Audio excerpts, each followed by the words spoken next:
Vamos fazer a 4 rapidinho, só para vocês não irem embora, sem a gente pensar na 4 aqui. Deixa eu pegar aqui de novo. E vou colocar aqui. Por quê? Na 4, ele pede para fazer a mesma coisa que a gente fez no outro. Deixa eu ver aqui se eu consigo. Aí, pronto. Ele pede fazer a mesma coisa, só que agora o que é que ele está mostrando para a gente, tá? Agora, ó, ele quer saber não no ponto P. Né? Eu mantenho a mesma corrente, quer dizer, a corrente em 1 ainda é 30 amperes, então a corrente no fio 1 é 30, a corrente no fio 2 ainda é 15 amperes. Mas agora eu quero o ponto Q. Olha o ponto Q aqui, ó.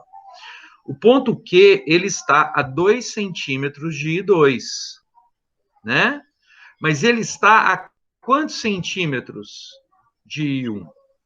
Ele está a 6 centímetros de I1. A distância do fio 1, ela é quantas vezes maior do que a distância do fio 2? Ela é quantas vezes maior que a distância do fio 2? É esse o erro mais comum quando a gente faz esse tipo de exercício. Quantas vezes D1 é maior que D2? D1 é 3 vezes maior que D2. D1 é 3 vezes maior que D2, percebe?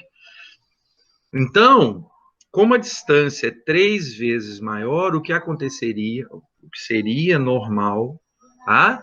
Seria o fato de que o campo criado por 1 seria 3 vezes menor do que o campo criado por 2. Seria 3 vezes menor do que o campo criado por 2, percebe? Então, o campo de 1 seria 1/3 do campo de 2. Por quê? Porque a distância é 3 vezes maior. Percebem? Mas aí nós temos uma questão central aqui agora, que é o fato de que, além das distâncias serem diferentes, tá? O valor das correntes também são diferentes. Beleza?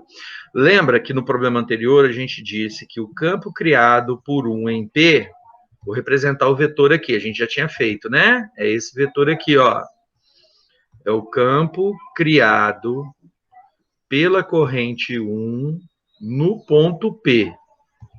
Esse campo valia 3 vezes 10 a menos 4 Tesla. Tá? Tá? Agora, eu tenho a mesma corrente aqui, mas eu tenho uma distância 3 vezes maior. Mas vamos fazer primeiro o uso da regra da mão direita, depois a gente chega lá nos módulos. Pode ser? Ó, qual a direção e o sentido do vetor B1 neste ponto? Quer dizer, em que a corrente elétrica que está passando pelo fio 1, para que lado que ela cria um campo magnético em Q? Né? Então, ó, de novo, regra da mão direita. A corrente em 1 continua saindo do plano do monitor. Então, ó, eu estou girando, mas o ponto Q está aqui. Ele não está aqui. Então, eu giro a minha mão, ó o sentido, continua sendo horário, anti-horário, não continua? Até que ela chegue em Q. Então, aqui em Q, ó, como é que está o campo? Ó, no ponto Q aqui, como é que está o campo? Ó, está vertical para cima.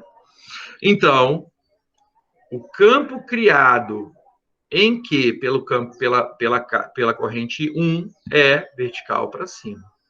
Eu vou representar ele assim. Esse é o campo criado pela corrente 1 em Q. Só para lembrar isso aqui, eu vou fazer esse desenho aqui. Ele é vertical para cima porque tem uma linha de indução aqui em Q, ó, que tangencia Q, e ela é circular em torno do fio 1. A de indução é circular, que aqui ele é vertical para cima, porque ele é tangente à linha circular e no mesmo sentido. Essa distância até aqui vale 2. Essa distância até aqui vale 6. Isso quer dizer que a mesma conclusão que eu cheguei, que a mesma conclusão que eu tinha chegado antes continua válida. Ó, vou até apagar aqui para mostrar o que eu quero. Ó, vou usar aquele mesma função. Ó, aqui. O campo que o fio 1 cria no ponto Q, o campo que o fio 1 cria em Q, ele é 1/3 do campo que o próprio fio 1 cria em P. 1/3, tá? Porque a distância não é 3 vezes maior? Então, o campo é 3 vezes menor. O problema anterior já havia dito para a gente que o valor do campo criado por 1 em P é 3 vezes 10 a menos 4 Tesla. É 3 vezes 10 a menos 4 Tesla dividido por 3. Então, agora, o campo que 1 cria em Q, um campo que é 1 vezes 10 a menos 4. 1 vezes 10 a menos 4 Tesla. E o campo que 2 cria no ponto Q? Aí nós temos que, de novo, usar a regra da mão direita. Só que agora, como é que está a corrente em 2? Está saindo da tela? É um xizinho. É como se fosse o fundo da flecha. Você está vendo ela ir embora. Então, ela está entrando na tela. Então, agora, ó, como ela está entrando, eu giro a minha mão, vou girando, até chegar na posição de Q. Q está aqui. Ó, Q está aqui. Então, em Q, o campo é, a linha de indução devida a 2 é circular, mas ela tem sentido horário, de novo. Então, ela é circular, mas ela tem sentido horário. Ó, faz aí para vocês perceberem que ela é circular no sentido horário. Então, em Q, ela tá assim, ó. Em Q, ela tá assim, ó. Então, se a gente faz aqui o vetor agora, ele é tangente a essa linha no mesmo sentido. Tangente no mesmo sentido. Então, o campo de 2 em Q é vertical para baixo. O campo de 2 em Q é vertical para baixo. Mas olha para você ver. Quanto que vale a distância de 2 até P? Até P. Quanto que vale a distância de 2 até P? Vale a distância de 2 até Q? Ou seja, as distâncias são iguais. Quer dizer que o campo que 2 cria em Q é igual ao campo que 2 cria em P. Beleza, moçada? Que 2 cria em P. A gente já sabia quanto que era o campo que 2 criava em P. O campo que 2 cria em P vale, vou lá embaixo olhar, achar, ó. Eu já tinha definido que o campo que 2 cria em P vale metade do campo, aqui, do campo que 1 cria em P. O campo que 2 cria em P é igual a metade do campo que 1 cria em P. Ou seja, esse campo de 1 em P valia e vale ainda 1,5 vezes 10 a menos 4 Tesla.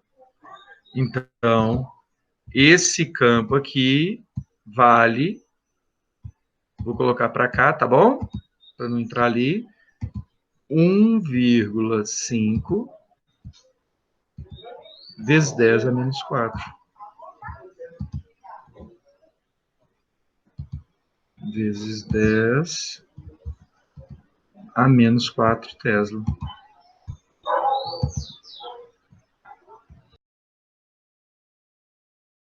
O sinal entra quando a gente trabalha com potencial elétrico, porque o potencial é uma grandeza escalar. Então, para você definir um potencial maior ou menor, você tem que usar o positivo e o negativo. Quando você usa grandezas vetoriais, como quando a gente usou para força elétrica, quando a gente usou para força magnética, quando você usou para campo elétrico e agora campo magnético, é o sentido do vetor que vai te indicar essa operação. Então, por exemplo, nesse caso aqui, tá? o campo resultante, o campo magnético resultante desses dois vetores vai ser o campo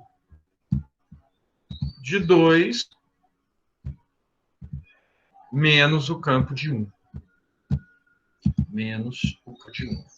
Mas só que a gente está falando de vetor, por que eu coloquei o menos aqui? Porque vetorialmente falando, e aí a gente volta naquela questão, né, da matemática, da representação, etc, etc, etc.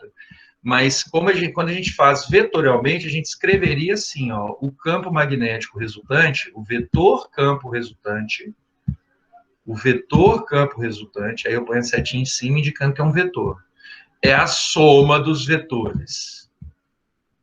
B2, B1 mais B2, ou B2 do vetor B2 mais o vetor B1. É assim que eu represento, mas na hora de fazer a conta, eu vou colocar o menos, aqui, ó, tá vendo? Ó? Por quê? Porque eu tiro o vetor, eu estou fazendo o cálculo, aqui é um cálculo escalar, tá legal? E aí eu defino que um lado é positivo e que o outro é negativo, por isso fica um menos o outro, e não um mais o outro. Então, nesse caso aqui, o vetor resultante, ó, desses dois, ó, vou representar eles aqui, ó, aqui em cima. Eu tenho B1 para cá, que vale 1 vezes 10 a menos 4 Tesla, e tenho B2 para baixo, que vale, ó, e vale 1,5 vezes 10 a menos 4 Tesla. Então, o vetor resultante agora, ele vale, vou pôr em vermelho, qual vai ser o sentido dele aqui para nós? Vai ser a partir do ponto Q, tá aqui o ponto Q, ó, tô representando ele aqui, ó, tá aqui o ponto Q. O vetor resultante, ele é vertical para baixo, vale meio vezes 10 a menos 4, 5 vezes 10 a menos 5 Tesla. Esse é o valor do campo magnético resultante. Esse é o valor do campo magnético no ponto Q. Lembrando, né, as linhas de um campo, elas representam em cada ponto do espaço um único vetor, né?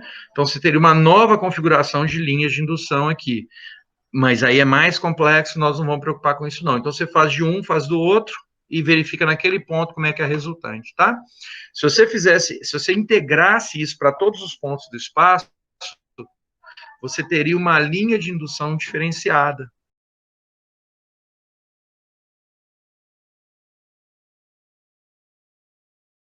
Fazer, né? Para condutor retilíneo, você coloca o dedão apontando no sentido da corrente. Mas funciona para espira e para o solenoide também. Se você orientar o seu dedão no sentido da corrente, você vai ver como é que dentro da espira está o campo, né? Então, vou aqui, ó, vou fazer uma representação aqui, ó, para vocês, ó, uma espira circular, tá legal? Imaginem que a corrente está indo neste sentido aqui do meu dedo, ó. Põe o dedão. Então, dentro da espira, o campo está entrando desse lado, saindo do lado de cá. Beleza? Se a corrente estiver no sentido contrário, você orienta o dedão no sentido da corrente e faz a rotação. Agora, você percebe que isso vale para os... Estão vendo aqui, ó, o que eu estou tentando mostrar para vocês? Ó, é válido em qualquer posição que você colocar a sua mão. Tá vendo? Em qualquer posição que você colocar a sua mão, tá certo. Ó.